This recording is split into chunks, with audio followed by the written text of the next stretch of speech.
Assalamualaikum warahmatullahi wabarakatuh. Kami dari kelompok A8 bidang multimedia ingin mempresentasikan hasil kerja kelompok kami tentang HCD Inspiration 2, yaitu di sini kami melakukan pengamatan, wawancara, dan melakukan atau mengambil kesimpulan dari keduanya. Selanjutnya,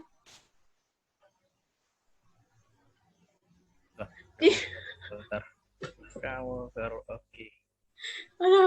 Lagi. Harus ditekan lagi rupanya. Macet deh. Ya, macet. Jangan ulang lagi. Ya, nanti potong bisa.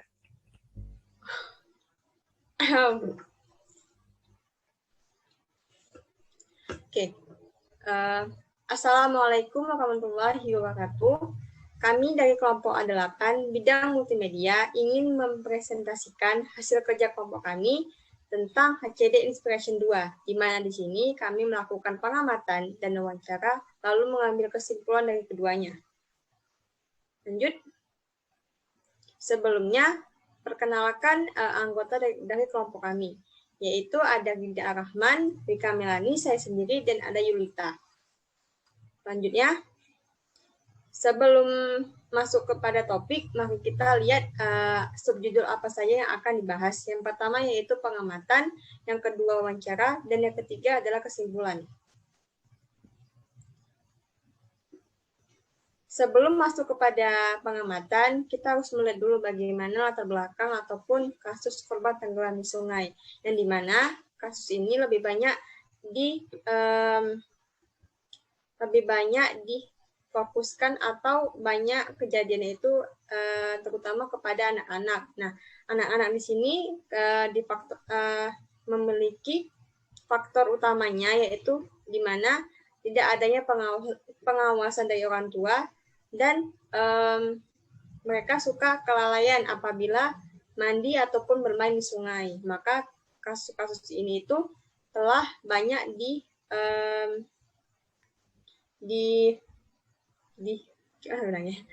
maka kasus-kasus ini banyak apa sih maksudnya? Jadi kasus-kasus ini banyak ditemukan oleh anak-anak. Oke, selanjutnya. Yang pertama yaitu pengamatan. Nah, pengamatan di sini dilakukan oleh masing-masing anggota kelompok di lokasi yang berbeda karena adanya perbedaan tempat tinggal ataupun lokasi yang terdekat dengan tempat tinggal anggota kelompok dan perbedaan kegiatan dari masyarakat setempatnya. Yang pertama itu adalah lokasi muara Sungai Alunaga. Nah, di sini di muara Sungai Alunaga ini kami meneliti ataupun melakukan pengamatan tentang bagaimana suasana dan aktivitas apa yang terjadi di sungai tersebut melalui framework AEIOU, di mana aktivitas yang dapat terlihat yaitu adanya nelayan yang mencari kerang atau semacam tiram. Yang kedua, adanya hilir mudik ataupun lalu lalang orang yang berkendara sepeda motor atau mobil. Terus yang ketiga, banyaknya pengunjung yang datang ataupun mengunjungi di pinggiran sungai untuk sekedar duduk-duduk ataupun bercengkerama. Lalu lingkungan yang dapat terlihat di sini adalah bagaimana di sini pada saat pengamatan itu pada waktu jam 3 sore. Nah, keadaannya mendung dan berawan, tetapi di sini suasana itu agak sepi karena tidak banyak pengunjung yang datang pada saat itu dan cuma terlihat oleh satu nelayan yang ingin mengambil ataupun mencari kerang di sungai. Interaksi yang dapat terlihat yaitu adanya beberapa interaksi cuman untuk kepada atau antar pengunjung saja, namun tidak terlihat bagaimana nelayan satu ataupun sama yang lainnya itu berinteraksi. Objek yang dapat terlihat itu adalah beberapa diantaranya seperti pohon, rumputan, dan kayu-kayu bekasan yang berada di permukaan sungai. Karena sungai pada saat itu sedang surut, jadi kayu-kayu ataupun ranting-ranting yang terdapat di dalam di dasar sungai itu mulai muncul di permukaan.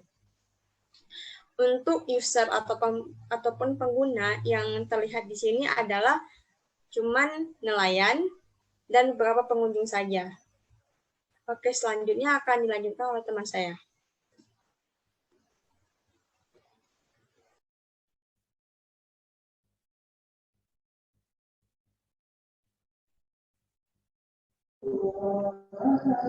Baiklah, untuk lokasi pengamatan yang kedua dilakukan di muara Sungai Desa Kutatuha, Kecamatan Pangan. Nah, di sini pengamatan yang dilakukan mulai dari jam 5 sore sampai jam 6. Observasi yang dilakukan terlihat ada beberapa kegiatan yang dilaksanakan pada sungai ini.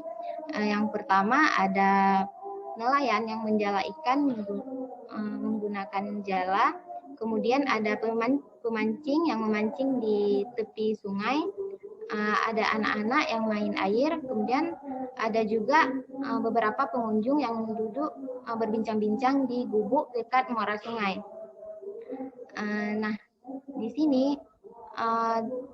terlihat adanya kayu-kayu yang ditancapkan di beberapa meter dari area tepi sungai untuk menandakan batas aman bagi anak-anak yang mandi. Kemudian objek yang diamati saat pengamatan ada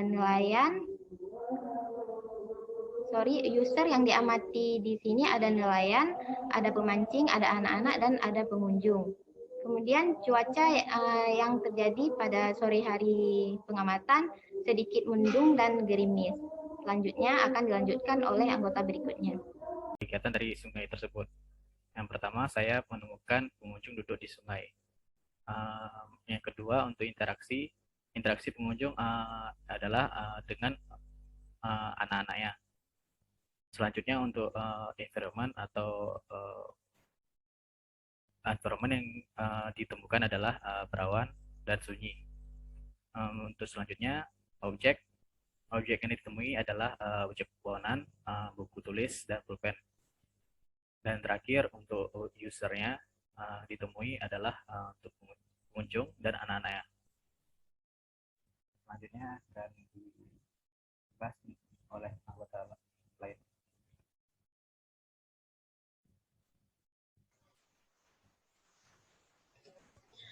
Baiklah, hasil dari pengamatan yang telah kami kunjungi dan kami amati dari ketiga lokasi tersebut diketahui ada 2 sungai berada di dekat perkotaan yang tidak dalam dan 1 sungai yang berada di desa tidak dalam atau dangkal juga. Tetapi di sini 2 sungai maksudnya sama lokasi, namun kami melakukan observasi di lain tempat. 2 sungai yang berlokasi sama tapi beda tempat pengamatan yaitu Sungai Lamnyong atau Sungai Alunaga dan 1 sungai yang berlokasi di Desa Tuha atau Kecamatan Pangah. Sungai yang telah diamati ini dapat berpotensi adanya orang tenggelam atau hanyut, namun dapat dijangkau dengan pengawasan karena tempatnya itu tidak jauh dari perkotaan ataupun penduduk masyarakat setempat. Dan kata-kata sungai ini sudah tercemar oleh sampah-sampah yang berada di pinggiran berupa kotoran limbah atau plastik. Tapi sungai-sungai ini juga masih digunakan sebagai salah satu mata pencarian penduduk untuk memancing, menangkap ikan, mencari kerang atau sejenis tiram, dan lain sebagainya. Oke, selanjutnya.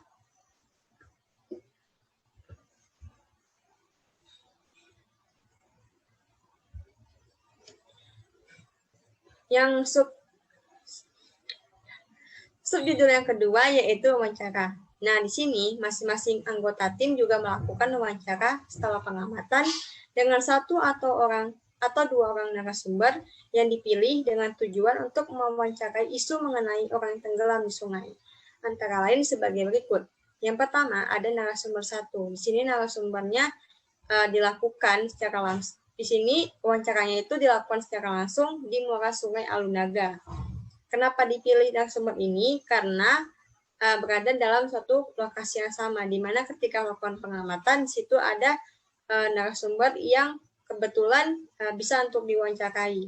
Nah, di sini narasumber yang kami wawancarai itu adalah seorang perempuan yang berumur 24 tahun dan dia juga mengalami suatu peristiwa yang hampir saja tenggelam di salah satu pemandian air. Yang kedua, narasumber yang kedua yaitu dilakukan melalui rekaman suara. Karena lokasinya berbeda dan jauh dari tempat tinggal anggota tim, jadi kami memilihnya itu karena memiliki pengetahuan akan orang tenggelam di sungai.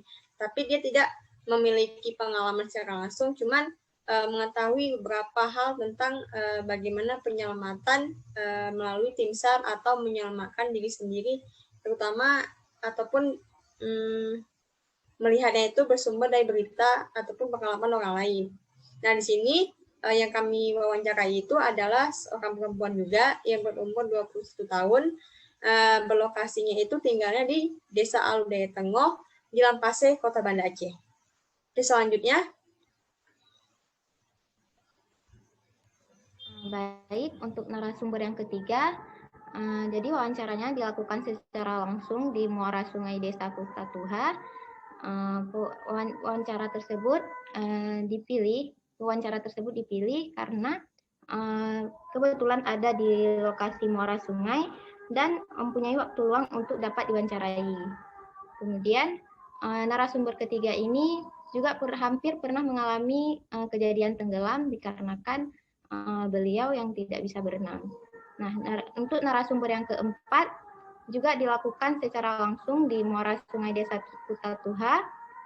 Jadi narasumber tersebut dipilih karena beliau telah menetap selama 6 tahun di lokasi tersebut karena berjualan di area pinggiran muara Sungai Desa Kutatuha. Nah, kemungkinan informasi yang didapat dari narasumber tersebut akurat. Selanjutnya,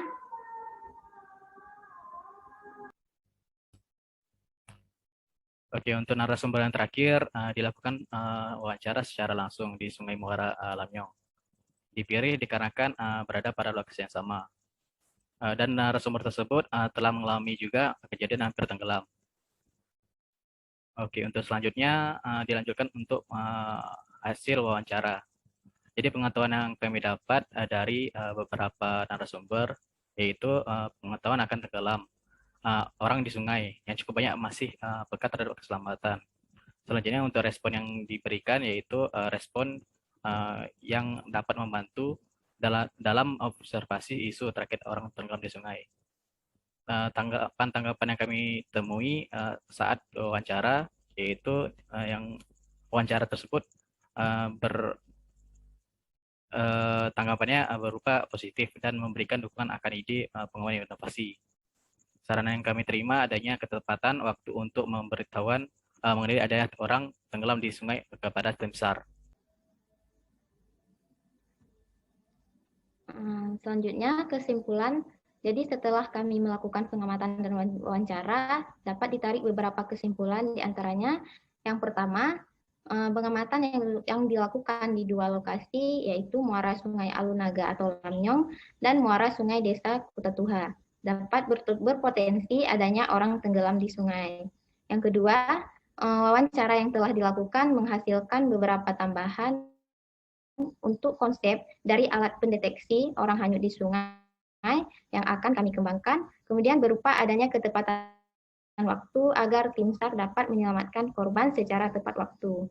Yang ketiga, respon yang didapat setelah wawancara sangat baik dari narasumber dan sangat mendukung akan ide yang dipaparkan oleh tim, mulai dari membantu penyelamatan orang yang hampir tenggelam atau sudah tenggelam, sehingga presentase keselamatan orang tersebut tinggi.